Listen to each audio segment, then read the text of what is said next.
자, 우리 옆 사람하고 좀 인사 좀 합니다. 잘 오셨습니다. 자, 이제 그 옆에 있는 사람하고 다시 한 번 더 인사합니다. 당신은 하나님의 자녀입니다. 자, 우리 뒷사람하고도 좀 인사합시다. 앞사람하고 하나님이 당신을 사랑하십니다. 자, AD 64년 7월 18일 로마에 대화재가 발생했습니다. 이 화재로 도시의 3분의 2가 불타는 이런 비극이 있었습니다. 화재의 정확한 원인은 불투명했습니다. 어떤 이들은 우연한 사고라고 말하지만은 많은 역사학자들은 그 당시 황제였던 네로가 저지른 만행이라고 이렇게 분석합니다. 원인이 무엇이었든 간에 로마에 살고 있던 수많은 백성들이 목숨을 잃고 또한 삶의 터전을 잃었습니다. 이 화재로 백성들의 분노와 원성은 당연히 그 당시 네로 황제에게 향했습니다. 그 당시 백성들 사이에 두 가지 흉흉한 소문이 돌았습니다. 이 화재가 네로가 일부러 도시를 재건하기 위해서 불을 질렀다, 이런 소문이 돌았습니다. 그뿐만 아니라 로마시가 불타고 있을 때 이 네로 황제가 자기 궁전에서 한가하게 하프를 타면서 불타는 도시를 구경했다는 이런 소문이 돌았습니다. 자, 네로 황제는 이 백성들의 폭동을 두려워한 나머지 자기 궁전에 있는 모든 보석까지 백성들에게 나누어 주며 민심을 달래려고 노력했습니다. 그러나 그 보물이나 물질 가지고 이 민심을 달랠 수는 없었습니다. 자, 그때 이 네로 황제가 한 가지 교활한 꾀를 쓰는데 이 화재의 이 원인을 그 당시 비주류 집단인 크리스찬들에게 돌립니다. 그 백성들의 원성이, 네로 황제로 향했던 이 원성이 갑자기 그 당시 소수의 무리들이 있던 이 기독교인에 향하게 됩니다. 그래서 모든 백성과 그리고 이 정부가 하나 되어 기독교인들을 탄압하기 시작합니다. 그때로부터 이 기독교 탄압이 어떤 이 본격화되기 시작하죠. 여러분, 이 시점에 베드로 또한 로마에서 복음을 전하며 선교하고 있었습니다. 그때 로마에 불어닥친 이 환난과 이 핍박을 피해서 베드로는 로마를 떠나고 있었습니다. 로마 성을 떠나서 피신하는 도중 십자가를 지고 가는 예수님을 만나게 됩니다. 그때 여러분 잘 아는 이 단어가 나옵니다. 베드로가 예수님에게 묻습니다. Quo vadis Domini. 이 말은 물론 그 당시 라틴어입니다. 주여 어디로 가시나이까? 이렇게 묻죠. 그때 주님께서 이렇게 대답합니다. 네가 내 양들을 버리고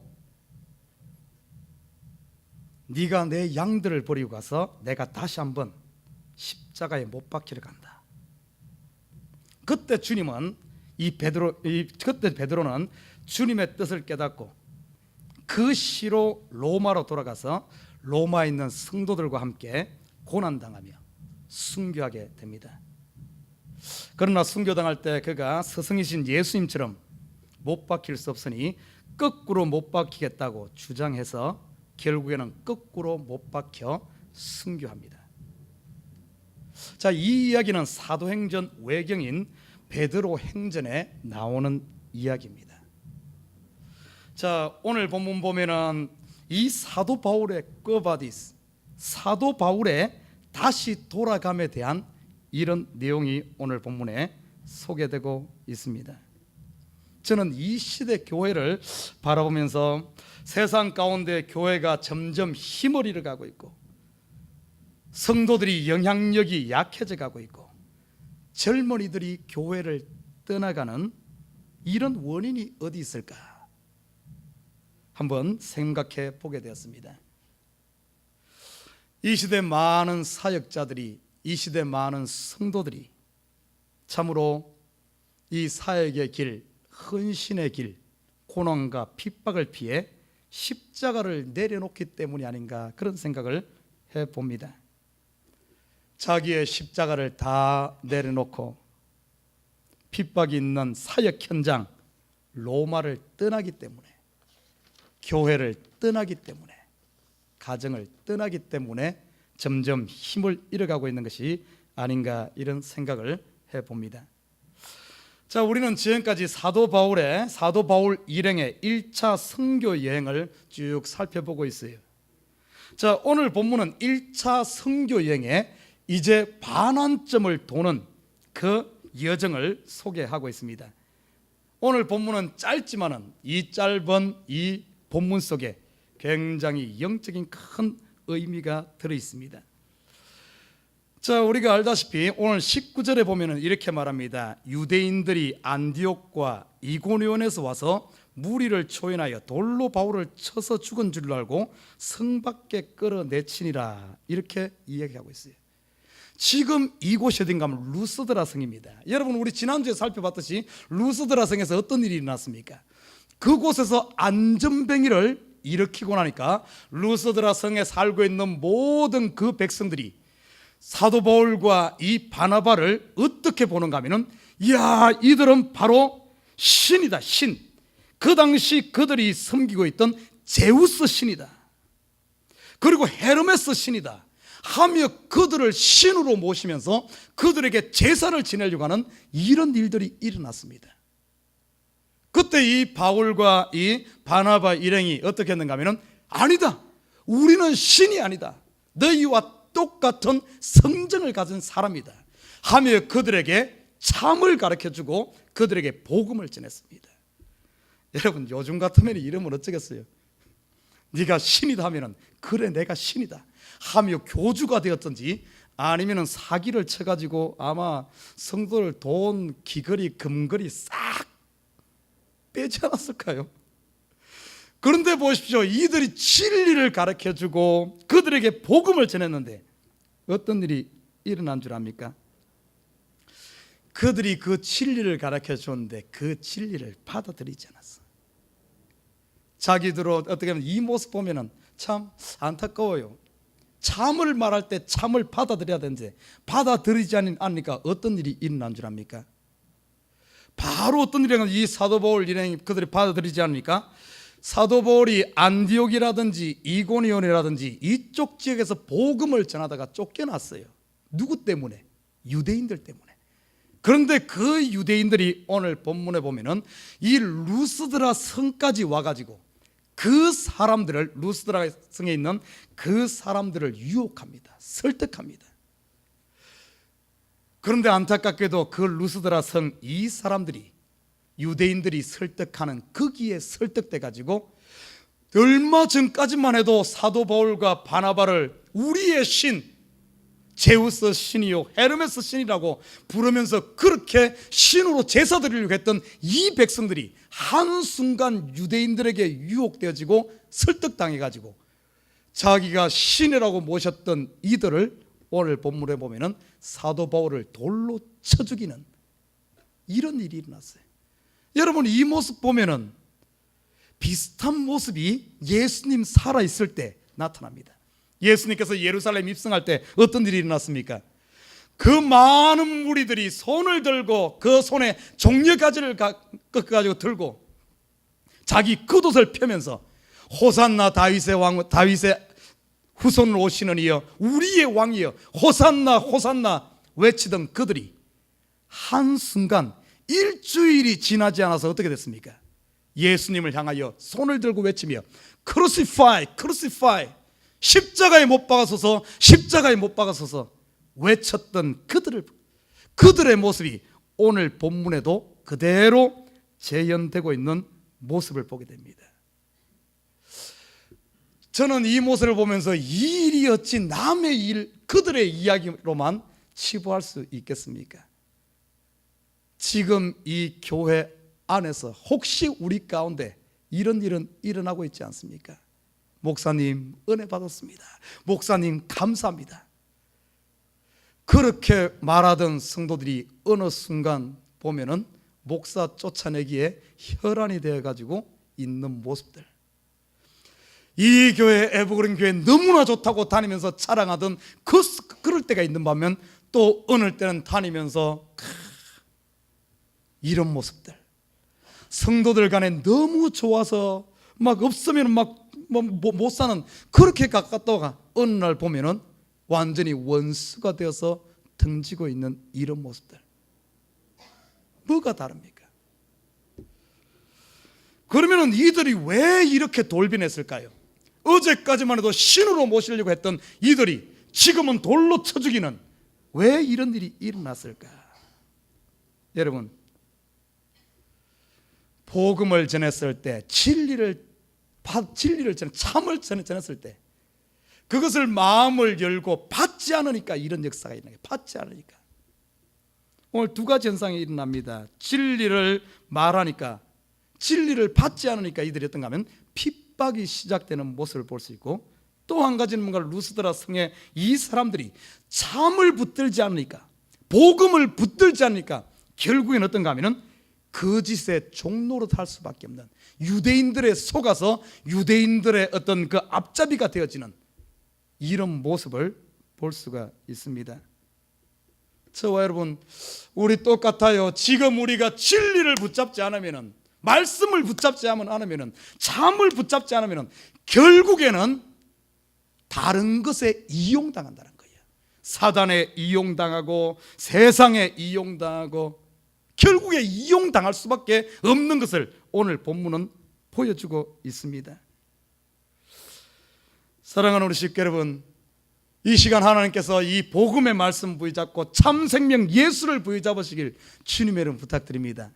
그러면은 거짓이 틈타지 못해. 자, 오늘 본문의 이 루스드라 성 이 사람들이 사도 바울을 돌로 쳐 죽였다고, 죽은 줄 알고 어떻게 하면 시체를 성에 놔둘 수는 없잖아요. 그러니까 죽은 줄 알고 사도 바울이 그것을 시체를 끌고 성 밖에다 버립니다. 자, 근데 실상은 죽지 않았어요. 사도 바울이 성 밖에 끌려와서 죽은 줄 알고 거기에 딱 버려놨는데, 오늘 본문에 보니까 20절에 보니까 제자들이 둘러섰을 때 바울이 일어나 성에 들어갔다가 이튿날 바나바와 함께 더베로 갔다, 이렇게 말하고 있어요. 자, 오늘 본문에 보면은 죽은 줄 알고 성 밖에 딱 갖다 놨는데 제자들이 몰려서 자기 스승이 지금 돌 맞아 죽고 있으니까 둘러섰을 때 사도 바울이 자리를 틀고 일어납니다. 진짜 죽었었는지 아니면 기절했었는지 모르겠지만은 아무튼 자리에서 딱 일어나. 자, 그런데 오늘 본문에 보면 자리에서 딱 일어나는 것 좋았는데 이해 못할 어떤 이런 일이 벌어집니다. 사도 바울이 갑자기 딱 자리에서 일어나고 털고 일어나지만은 이해 못할 행동을 하는 거예요. 아마 둘러섰던 제자들이 봤을 때 사도 바울이 그렇게 이상한 행동을 하니까 이렇게 생각했을 거예요. 야, 저 돌 맞아서 정신이 이거 된 것 아닐까, 이상해진 것 아닐까, 아마 이렇게 생각했을 거예요. 사도 바울이 갑자기 자리를 틀고 일어나지만은 어떻게 된 줄 압니까? 다시 그 성으로 들어가는 거예요. 그 성이 뭡니까? 루스드라 성. 조금 전까지 그 백성들이, 거기에 있는 사람들이 돌로 자기를 치는, 핍박하고 돌로 치는 그곳으로 다시 들어가는 겁니다. 그뿐만이 아닙니다. 루스드라 성에만 들어간 게 아니에요. 뒤에 보면은 21절에 보면 이렇게 말합니다. 복음을 그 성에서 전하여 많은 사람을 제사하고 루스드라와 이고니온과 안디옥으로 다시 가는 거예요. 다시 가는 거예요. 여러분, 루스드라 성에는 바울이 돌 맞아서 죽을 어떤 그런 상태에 이르는 곳이고, 안디옥은 어떤 곳, 이고니온은 어떤 곳인 줄 압니까? 14장 5절에 보면 이고니온에서 있었던 사건을 소개하고 있는데, 그곳에서는 이 백성들이 능욕하고 돌로 치려고 할 때 사도 바울이 그곳에서 도망 나왔던 곳이에요. 그런데 그곳으로 다시 돌아가는 거예요. 그리고 안디옥에서는 어떤 일이 있었는 줄 압니까? 50절에 보면 안디옥에서 복음 전하다 그곳에서 엄청나게 핍박당하고 그곳에서 쫓겨났던 곳이 안디옥입니다. 그런데 오늘 본문에 보면은 이 사도 바울 일행이 다시 돌로 친 곳, 핍박한 곳, 죽이려고 하는 곳, 능욕한 곳, 그곳으로 다시 돌아가는 거예요. 구어바디스, 다시 주여 어디로 가시나이까? 주님이 간다면 나도 갑니다. 돌아가는 거예요. 그러면 왜 이 사도 바울이 그곳으로 다시 돌아갔을까요? 그 성으로 다시 들어갔을까? 저는 우리 오늘 이 본문을 살펴보면서 우리 자신 혹시 정말 핍박을 피해서 십자가가 짐이 된다고 다 내놓고 만약에 도망 나왔다면 오늘 돌아가야 돼. 돌아가야 돼. 그러면 왜 사도 바울이 돌아갔는가? 첫 번째 목적이 있어요. 돌아간 이유가 있습니다. 21절을 보십시다. 21절을 보면은 복음을 그 성에서 전하여 많은 사람을 제자로 삼았다, 이렇게 말하고 있어요. 다시 돌아간 핍박이 있고 환란이 있음에도 그곳으로 다시 돌아간 이유는 첫 번째는 뭔가 하면은 제자를 삼기 위해. 이 말은 다른 말로 표현하면 우리식으로 우리에게 적용한다면은 내가 제자가 되기 위해서 다시 돌아가야 돼. 제자가 돼. 여러분, 제자가 뭡니까? 영어로 disciple 그러죠. disciple. 제자가 뭐예요? 제자는 배우고, 다시 말해 훈련받고 실천하고 그리고 스승의 그 길을 따라가는 사람이 제자인 줄 믿습니다. 여러분, 제자는 그냥 한번 복음 들었다고 해서 거듭났다고 해서 제자 되는 것 아니에요. 제자는 훈련입니다. 여러분, 훈련은 반복입니다. 반복이 모여 습관이 되고 습관이 모여서 관습이 되고 삶이 되는 줄 믿습니다. 오늘 사도 바울이 이곳으로 다시 핍박이지만 그곳으로 돌아간 이유는 요즘 말로 하면 쉽게 말하면 숙제검사로 간 거예요. 숙제검사. 사도 바울이 복음을 전하고 그곳을 떠날 때는 꼭 숙제를 내줍니다. 어떤 숙제를 내줍니까? 너희가 믿음 안에 거하고 말씀 안에 거하고 성령의 인도하심을 받아서 믿음 생활해라. 신앙 안에 거하라. 그리스도 안에 거하라. 숙제를 내주고 또 다른 곳에 가서 복음을 전해. 그 숙제 내준 그곳에 핍박이 있고 환란이 있지만 그곳에 다시 갑니다. 다시 가서 여러분, 좋은 선생은 숙제 내줬으면 꼭 숙제 검사를 합니다. 숙제 검사를 하고 틀린 것이 있으면 다시 해갖고 다시 해와. 해야 돼. 반복입니다. 반복. 교육은 반복이란 말이 있어요. 여러분, 군사도 그러고 운동선수도 그러고 반복을 통해 습관이 되어집니다. 여러분, 계속해서 한 가지를 계속해서 반복함으로 말미암아 나중에 가면은 무의식적으로 반사적으로 그 일을 합니다. 이런 사람들을 영어로 뭐라 그런가 하면은 프로페셔널이다 그래. 프로페셔널, 전문가다 그럽니다. 여러분에게 묻겠어요. 여러분은 신앙의 프로페셔널입니까? 전문가입니까? 제자는 전문가예요.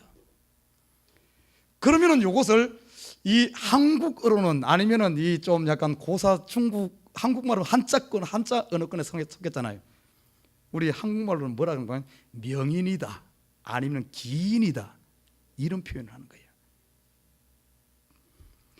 여러분, 신앙의 명인입니까? 우리 믿는 사람은 제자가 되기 위해서 이렇게 되어져야 돼. 자, 현대 성도들의 문제가 뭔 줄 압니까? 현대 성도들의 문제, 한 번 듣고 나면은 뭐 아는 거라고 생각하고 아는 것이 믿는 것이라고 생각하고 그것이 단 줄 알아. 천만의 말씀입니다. 아는 것과 믿는 것은 다릅니다. 여러분, 믿는다는 것은 하나됨을 의미해요. 우리 성경 공부 한 번 했다고 해서 제자 되는 줄 알아요? 정말 우리 참 이게 안타까워요. 제자 훈련 받고 나면 자기가 제자라고 착각해. 그래서 제자 뭐 다 된 줄 알아. 그래서 제자 훈련 좀 뭐 성경 공부 코스 띄내고 나면은 뭐 자기 이제 더 이상 배울 것이 없다고 이러면서 자기가 제자라고 무슨 이런 것을 경상도 말로 이 뭐라 그래, 반피라 그래. 반피. 근데 전라도 가니까 이런 말 씁디다. 썬대쟁이 사람 잡는다고. 이것도 아니고 저것도 아니고 어중간한 사람이 이거 사람 잡는 거예요. 이거 방긋치기. 여러분, 혹시 우리가 그러잖아요. 성경 한 두세 번 읽고 나서는 내가 성경 다 한 것처럼 끝이라 그러고, 설교 한두 번 듣고 나서는 이제 뭐 목사님 설교하면 어디 본문 그러면 다 알아 잃어버리고, 찬송 벌써 다 외웠으니까 뭐 안에 기도 내 이만큼 했으면 됐고, 이런 식으로 하진 않습니까? 여러분, 이거는 제자가 아니에요. 만약에 사도 바울이 그곳에 복음만 전하고 씨만 뿌리고 그냥 갔다면 어떻게 되겠어요? 아마 그곳에 쑥대밭 됐을 거예요. 사단이 와서 잡초 가라지 뿌리고 아마 쑥대밭 됐을 겁니다. 그곳에 핍박이 있고 환란이 있고 어렵더라도 사도 바울이 다시 돌아가서 다시 복음을 전하며 숙제검사를 하며 또다시 2차 선교여행 때도 또 방문해서 또 합니다. 3차 선교여행 또 합니다. 그것도 모자라 다시 편지글을 써서 그들에게 또 보냅니다. 반복이에요. 사랑하는 우리 식구 여러분, 나는 우리 성도들이 끝없는 훈련과 실천을 통해서 이 하나님의 말씀이, 이 신앙이, 이 믿음이 습관이 되고 관습이 되고 삶이 되시기를 주님 여러분 부탁드립니다. 이렇게 제자가 된 사람은 어떤 줄 압니까? 이렇게 제자가 된 사람은 예수님처럼 생각하는 거예요. 여러분 지금 예수님처럼 생각합니까? 어째요? 예수님처럼 생각해야 되고 예수님처럼 말해야 돼. 예수님처럼 행동해야 됩니다. 예수님께서 어떻게 행동했습니까? 그 당시 보면은 많은 사람들이 참으로 잘 나갈 때는 사람들이 그를 히로처럼 아이돌처럼 따릅니다. 하다가 세상은 어째요? 그러다가 어느 날 한순간 그 사람의 인기가 떨어진다든지 아니면 그 사람의 허물이 드러난다든지 이러면 하루아침에 어떻습니까? 완전히 그냥 내버리지 않습니까? 그러나 예수님은 어땠어요? 사람들은 다 손가락질하고 다 죄인이라 그러고 다 못쓸 사람이라고 하지만은 예수님은 어떻게 행동했어요? 여러분 잘 아는 여리고의 삭개오를 봐요. 그는 공식적으로 드러난 증거된 죄인이요, 세리장이요, 매국노처럼 어떻게 보면 공식화된 보편화된 어떤 이런 죄인이요. 모든 사람이 손가락질 하더라도 그 손가락질 하는 사람 나무랄 수 없어요. 다 드러난 거니까. 세상 사람들은 그렇게 행동했지만은 예수님은 어떻게 행동했습니까? 똑같이 세상과 똑같이 하지 않았잖아요. 오히려 그 삭개오를 품고 삭개오 집에, 다른 사람은 근처도 가기 싫어했지만은 삭개오 집에 그곳에 가서 음식을 먹고 함께 머무는 다르게 행동, 이게 예수님 행동 아닙니까? 여러분 가늠하다 잡힌 여성 다 돌로 치르고 세상은 다 돌로 치르고 한데 예수님은 어떻게 했습니까? 가서 그 여인의 손을 잡고 용서하는 품는, 7 귀신 들린 막달라 마리아, 다 세상은 귀신 들렸다고 손가락질하지만은 예수님은 다르게 행동했잖아요. 여러분 지금 예수님처럼 행동하고 있습니까? 세상이 다 죄인이라 그러면 나도 같이 죄인이라 그럽니까? 아니면 세상이 죄인이라 그래도 나는 그 사람에게 가서 내가 욕먹더라도 그 사람의 손을 이끌고 함께 그 사람의 손을 잡고 이끌어냅니까? 제자는 뭔 줄 압니까? 예수님처럼 생각하고 예수님처럼 말하고 예수님처럼 행동하는 거예요. 그렇게 살면 당연히 핍박이 있지. 왜 없겠어요? 여러분 지금 핍박받고 살고 있습니까? 여러분이 제자라면 핍박은 당연한 거예요. 나에게 핍박이 전혀 없고 너무 편하고 모든 사람이 나에게 잘해주고 모든 사람이 칭송한다면 여러분 돌아가야 될 줄 믿습니다. 어디로? 제자 되기 위해서 다시 돌아가서 훈련받으면서 말씀을 통해서 다시 돌아가서 핍박받더라도 어렵더라도 훈련되어 있어서 제자 되어야 될 줄 믿습니다. 그래서 오늘 이 사도 바울이 돌아간 거예요. 제자 삼기 위해서. 사랑하는 우리 식구 여러분, 우리가 만약에 지금 세상처럼 사람들처럼 생각하고 세상 사람들처럼 말하고 세상 사람들처럼 행동한다면 여러분 착각하지 마십시오. 내가 성경 지식이 좀 알고 몇 가지 안다고 해서 제자라고 볼 수가 없어요. 제자는 예수의 길을 쫓아가고 따르는 사람이 제자인 줄 믿습니다. 핍박이 있고 환란이 있어 따르는 거예요. 첫째는 돌아간 이유가 제자 삼기 위해서. 자, 두 번째는 22절에 보면 왜 이들이 그 핍박이 있고 환란인 다시 그 성으로 돌아갔는가. 22절에 보십시오. 제자들의 마음을 굳게 하여 이 믿음에 거하라 권하고, 이렇게 말하고 있어요. 두 번째 돌아간 이유가 나옵니다. 두 번째, 제자들의 마음을 굳게 하기 위해서. 여기서 말하는 굳게 하다, 이 말은 원어적으로 어떤 의미가 있는가 하면은 기초를 반석 위에 세우다, 이런 의미가 있어요. 제자들의 믿음을 기초를 반석 위에 딱 든든하게 세우기 위해서. 여러분, 기초는 안 봐요. 우리 이 건물을 지을 때 기초는 보이지 않습니다. 땅속에 묻힙니다. 그래서 겉으로 보기엔 똑같은데 이 기초가 튼튼한지 안 튼튼한지, 우리의 믿음이 굳건한지 안 굳건한지는 무엇을 통해서 아는 줄 압니까? 창수가 나고 환란이 오고 고난이 닥쳐보면은 믿음이 굳건한지 안 굳건한지 드러나는 거예요. 여러분의 믿음은 굳건합니까? 아마 다 굳건하다 생각할 거예요. 그러나 시험의 바람이 불고 환란의 바람 불어보면은 그때 진짠가 아닌가 드러나는 거예요. 이 사도 바울이 돌아간 이유는 믿음을 굳건하게 하기 위해서, 반석 위에 세우기 위해서 돌아갔어요. 여러분, 굳건하게 세워진 이 믿음에 대해서 제가 예를 하나 들어드리도록 하겠습니다. 제가 8년 전에 우리 교회가 한 30여 명 모일 때, 참 교회는 그냥 정상적으로 돌아가는데 우리 가정이 너무 힘들었어요. 왜냐하면 정상적으로 교회를 살리기 위해서는 정상적인 사례를 받을 수가 없죠. 제가 제 사례 받아버리면 교회가 유지가 안 되니까. 그때 정확하게 얼마인지는 모르겠는데 아마 1,300불에서 1,500불 정도 사례를 받았을 거예요. 여러분, 그걸 렌트비도 안 됩니다. 그럼 어떻게? 그래서 그때 어떤가 하면 제가 일을 했어요. 태권도 학원에서 방과 후 학교와 태권도 학원을 겸해서 하는 곳에서 제가 1년 반 차량 픽업을 해주는 일을 했습니다. 그때 태권도 학원이니까 태권도 아주 고수를 만났어요. 그 원장과 관장은 아닌데 그분 아는 사람인데, 태권도 띠 심사할 때 오신 분인데 연세가 아주 있으신 분이에요. 제가 봐서 한 60세가 이상 되신 분인데 태권도에 아주 고수입니다. 그냥 여러분이 생각하는 3단 4단이 이런 개념이 아니에요. 그분과 우연히 대화할 기회가 있었습니다.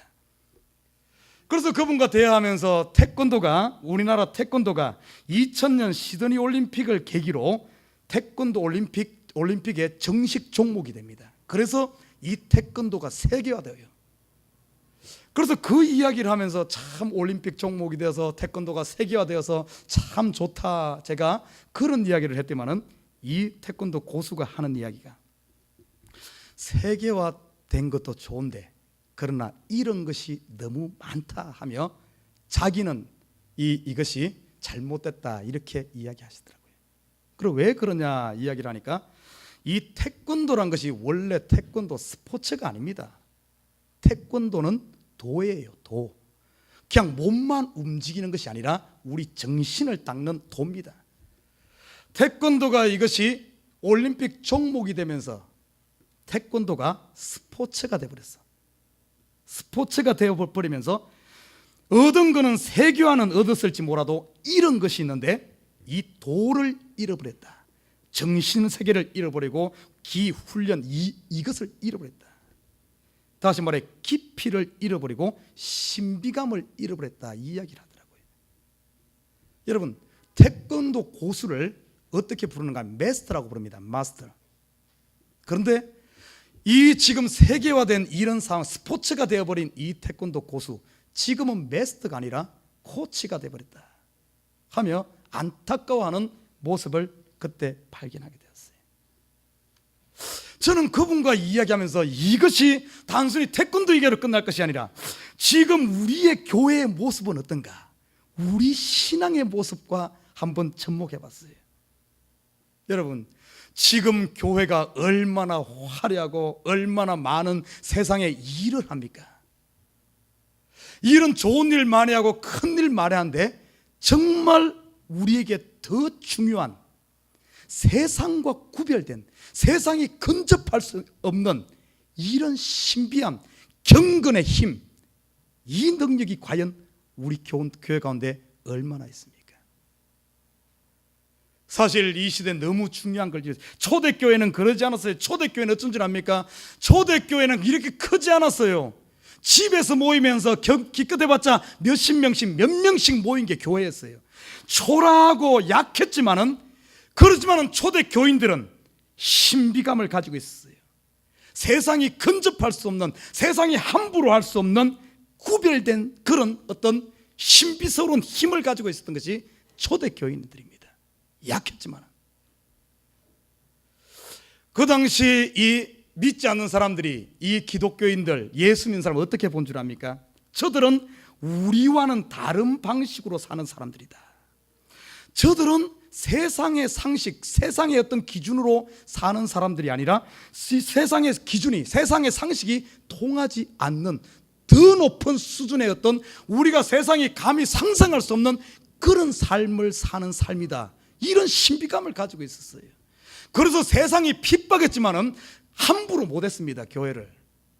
여러분 잘 알잖아요. 폴리박 같은 사람들, 초창기 때 서머나 교회를 담임했던 폴리갑 같은 이런 사람들, 그 당시 로마의 권력으로 얼마든지 그들을 사형한다 할지라도 손을 뭐 어떻게 죄가 되지 않는 이런 시대였지만은, 그 총독이, 로마 총독이 이 폴리갑에 대해서 함부로 그렇게 못했어요. 그 속에 신비감을 가지고 있었다는 겁니다.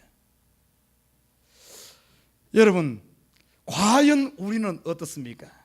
우리의 삶, 세상과 똑같은 방식으로 살아갑니까? 아니면 세상과 다르게 살아가고 있습니까? 우리는 좀 다르게 살아야 돼요. 세상은 어쩐 줄 압니까? 정치계도 그러고 연예계도 그러고 모든 세상 삶은 뭔가 막 잘 나가면 그 사람을 아이돌을 만듭니다. 영웅을 만들어서 막 나도 그 사람처럼 된 것처럼 막 이렇게 영웅을 만들어. 그러다가 그 사람이 인기 떨어지고 뭔가 잘못하고 이러면은 하루아침에 땅바닥에 내팽개치고 완전히 개 돼지만도 못하게 취급하는 것이 세상이에요. 그러나 이 모습이 안타깝게도 교회 가운데도 이런 모습들이 있어요. 뭔가 막 잘 나가면 막 대단하다 하다가 그 사람이 뭐 실수를 한다든지 이러면 완전히 이렇게 해버리고. 여러분, 만약에 지금 이런 우리 믿는 사람들이 세상처럼 이렇게 사는 이런 모습 본다면 예수님이 얼마나 참 힘들어하겠어요. 나는 그렇게 살질 않았는데, 나는 그렇게 하지 않았는데 너는 왜 그렇게 하느냐, 이러지 않겠어요? 세상의 논리는 뭡니까? 막 움켜쥐면 사는 거야. 그러나 우리 기독교인들은 어째요? 초대교회 봐요. 움켜쥐는 것이 아니라 오히려 자기 것을 갖다 바치고 포기함에도 불구하고 그들이 살아가는 다른 방법 아닙니까? 세상과. 세상에는 자기 높아지려고, 높아져야지 성공한다고 해서 막 높아지려고 하는데, 기독교인들은 전혀 다른 거예요. 교회에서 보면은 막 지도자가 되고 장로가 되고 막 목사가 되고 막 높아지고 잘된 사람이 오히려 보면은 교회 가서 보면은 화장실 청소하고 쓰레기 줍고 있고, 가장 세상과 다르잖아요. 세상은 한 대 치면은 기를 쓰고 두 대, 세 대 쳐가지고 반드시 깔아 문대려고 하는데, 우리 기독교인들은 어째요? 한 대 치면은 왼뺨 치는 올밤도 내밀어 이거도 쳐십시오. 세상에서는 살려고 발버둥 치는데, 교회에서는 어째요? 누가 죽이려고 하면 나를 죽이라 하며 생명까지 내놓는, 순교하는 이런 모습들. 세상과는 전혀 다른 모습으로 사는, 이게 교회입니다. 이게 교회. 사랑하는 우리 식구 여러분, 저와 여러분의 우리 모습을 보십시다. 이게 신앙의 깊이에요. 우리 시대에 너무나 신앙이 얕아. 좀 달면은 입에 삼키고 쓰면은 뱉어버리는 세상 논리에 우리가 너무 이렇게 돼 있어요. 너무 신앙이 얕아. 그래서 오늘 이 사도 바울이 고난이 있고 핍박이 있지만 돌아가는 이유가 뭔 줄 압니까? 그 신앙을 굳게 하기 위해서, 기초를 단단히 해서 어떠한 바람이 불고 어떠한 환란이 있고 어떠한 어려움이 있다 할지라도 넘어지지 않고 쓰러지지 않는 신앙의 신비를 간직하고 신앙의 경건의 힘이 있는 이런 굳은 믿음에 세우기 위해서 돌아간 줄 믿습니다. 우리 다시 돌아가야 돼요. 우리 신앙이 너무 얕다면 돌아가야 됩니다. 다시 신앙 기초부터 새롭게 해야 돼. 기초부터 새롭게 해서 우리의 신앙에 정말 반석에 굳게 서는, 주와 함께 죽고 주와 함께 사는, 고난이 온다 할지라도 핍박이 온다 할지라도 흔들리지 않는 이런 믿음으로 세워져야 될 줄 믿습니다. 여러분, 뿌리 깊은 나무는 폭풍을 이깁니다. 샘이 깊은 물은 가뭄을 견딥니다. 굳은 신앙인은, 믿음에 굳게 선 신앙인은 시험과 환난을 이기는 줄 믿습니다. 좀 신앙에 의리가 있어야 돼요. 의리가 좀 뿌리가 단단히 박혀서 웬만한 것에서는 흔들리지 않는 신앙의 신비를 간직하는 저와 여러분 되시기를 주님의 이름 부탁드립니다. 그리고 봐요, 이런 이런 믿음에 굳게 선 신앙인들이 어떤 줄 압니까? 환난과 많은 환난을 피하지 않아요. 뒤에 봐요, 믿음에 거하라 권하고 또 우리가 하나님 나라에 들어가려면 많은 환난을 겪어야 할 것이라고. 여러분, 환난을 피하는 것이 아니라 이 환난에 참여할 수 있는, 동참할 수 있는, 짐을 나누어 질 수 있는 이런 단계에 들어간 신앙인이 굳은 신앙인 줄 믿습니다. 예배도 함께 참여하고, 교회 봉사에도 함께 참여하고, 헌신에도 함께 참여하고, 헌금도 함께 참여하고, 전도에도 함께 참여하고. 이런 굳은 신앙은, 든든하게 선 신앙인은 어떤 줄 압니까? 핍박이 오고 환난이 오면은 이것은 오히려 그 사람들에게는 기회예요. 기회. 이 건물이 기초가 든든히 선 건물은 폭풍이 오면 오히려 기회입니다. 지진이 오면 기회예요. 그 기초가 드러나거든요. 야, 저게 진짜구나. 평소 때 봐서는 다 똑같잖아요. 그냥 다 똑같은데 진짜들. 우리 믿는 사람들에게 있어서 든든한 신앙은 결국에는 환난이 기회요 증거하는, 어떻게 보면 이것이야말로 최고의, 어떻게 보면 하나님께 영광 돌릴 수 있는 기회란 사실입니다. 그러나 그러지 못한 얇은 신앙인들에게는 어쩐 줄 압니까? 이런 환난과 핍박이, 이건 고생이에요. 고생.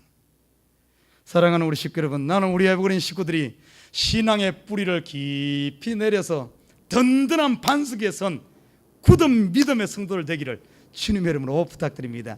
자, 그리고 마지막 한 가지 23절에 보면 이렇게 말해요. 각 교회에서 장로들을 택하여 금식기도 하고 저희를 그 믿는 바 주께 부탁했다, 이렇게 말해요. 사도 바울 일행이 핍박이 있는 루스드라 성, 이고니온 성, 안디옥 성으로 다시 돌아간 이유는 장로들을 세우기 위해서 그랬어요. 여러분, 장로들을 세운다 하는 것은 일꾼들을 세우는 걸 말합니다. 일꾼을 세우는 목적은 일을 맡기고 파송하기 위해서 하는 거예요. 저와 여러분, 여러분 지금 하나님께서 맡긴 사명의 짐을 내려놓았다면 우리 다시 짊어져야 돼. 다시 돌아가야 될 줄 믿습니다. 제가 결론적으로 여러분에게 묻겠어요. 여러분, 제자입니까? 세상이 범접치 못할 믿음의 신비감을 간직하고 있습니까? 이것은 성경적인 용어로 경건의 힘입니다. 경건을 가지고 있습니까? 여러분, 일꾼입니까? 우는 자와 함께 울고 웃는 자와 함께 웃습니까? 예수님이 우리에게 맡기진 십자가를 지고 있습니까? 주님이 우리에게 주신 십자가의 짐이 된다고 벗어놓고 있지는 않습니까? 교회에 오니까 맨날 뭐 하라 그러고 일만 시켜서 아이고 힘들어 교회를 등지고 있지는 않습니까? 가정에 가니까 마누라는 바가지만 긁고 남편은 권위만 내세우고 자녀들은 지 잘났다고 그러고 해서 혹시 우리 가정을 등지고 있진 않아요? 세상에 가보니까 참 살기 팍팍하고 힘들어서 하나님께서 우리에게 주신 삶의 현장을 우리가 등지고 있지는 않습니까? 우리의 인생이 지금 하나님께서 지금 우리에게 주신 삶의 터전, 현장, 모든 것 참으로 분명 그곳에 핍박이 있고 환난이 있어도 하나님께서 우리에게 사역지로 준 줄 믿습니다. 만약에 우리가 지금 핍박 때문에, 환난 때문에, 어려움 때문에 성을 떠나고 있다면 오늘 이 시간 이곳에 계신 주님을 만나시길 바랍니다. 나는 주님의 음성을 듣길 원해요. 만약에 우리가 핍박을 떠나서 교회를 떠나서 가정을 등지고 지금 가고 있다면 오늘 이 시간 예수님이 이렇게 물을 거예요. 사랑하는 아들아, 사랑하는 딸아, 내가 너를 믿고 내가 너를 신뢰하고 내가 너에게 맡긴 나의 양떼가 어디 있느냐. 여러분, 혹시 이런 음성이 들린다면 꿔바디스 도미네, 주여 어디로 가시나이까. 다시 성으로 돌아가는 저와 여러분 되시기를 주님의 이름으로 부탁드립니다.